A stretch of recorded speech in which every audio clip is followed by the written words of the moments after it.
Азыр саясатты көрүп атасыңбы? Биздин саясат чын эле сасып кетти окшойт.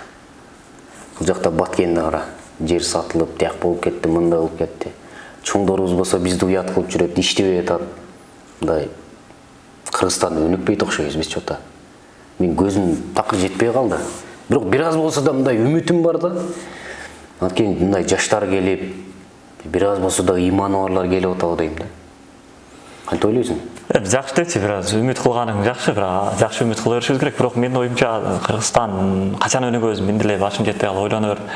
Бирок Кыргызстан жалат деле болбой калдым, өнүкпөйт деле окшойт. Биз өнүкчөңдү Кыргыз акыр заман деле келип калат окшойт. Могу жаштар келип атат, байкап атасың, жаштар келип атат, чындап келип атат. Жаштар келип атат, бирок жаштарга имандуулар келип атат. Жаштарга орун бербей атат, кандайдыр бир сапаттуу кадрлары жок болот. Билбейм, Кыргызстан өнүкчөңдү акыр заман деле келип калат окшойт деп кээ бир адамдар тамашалап айтып атам да. Бирок мейли өнүкпөсөк деле бир тынч, аман эсен, сак саламат, ачкачылык болбой, токчулук болуп жашасакчы деген бир ой болуп калды. Мен үчүн азыр эң эле ойлондурган мынау дүйнөнүн ишин алып аткан Россия менен Украинанын тиреши болуп атат да.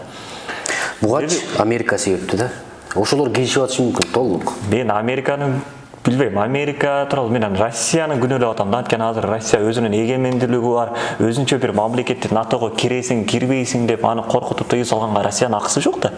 Мен бул жерде Украинаны колдойм да. Украина тарап болгум келет, билбейм, балким Россияныкы туурадыр, же сен айткандай үчүнчү күч Америка болуп, Европа мамлекеттери бул жерде койтолук кылып кандайдыр бир өздөрүнүн кызыкчылыгы бардыр. Менин оюмча бирок Украинаны эле колдоп атам. Бир сөз эстеп кеттим.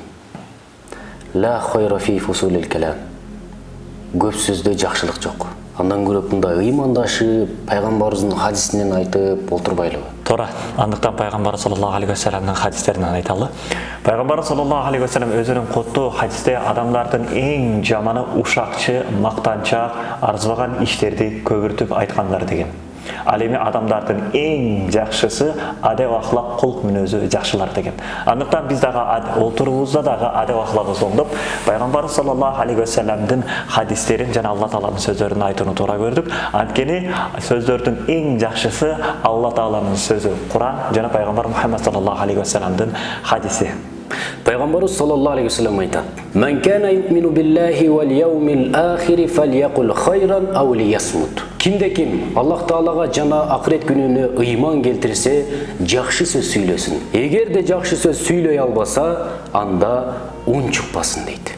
Мына ошондуктан урматтуу мусулман туугандар, башында көргөнүңүздөрдөй арзыбаган нерселер менен алек болуунун ордуна ал мынтип кетиптир, ал мындай жана башка бирөөлөрдүн атынан гыйбат кылып, же болбосо рыя, показуха жана ушундай пайдасыз нерселер менен убактыбызды өткөрбөй, балким ажо башчыларыбыз үчүн, президентибиз үчүн жакшы дуаларды кылып, Алла Тааладан жакшы үмүт кылып, пайдалуу сөздөр менен жана пайдалуу иштер менен алек бололу.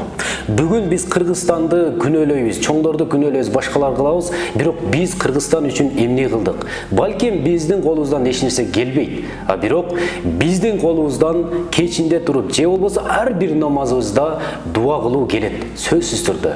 Келиңиздер, Кыргызстандын өнүгүүсү үчүн, Кыргызстан үчүн бүт баарыбыз дуа кылалы.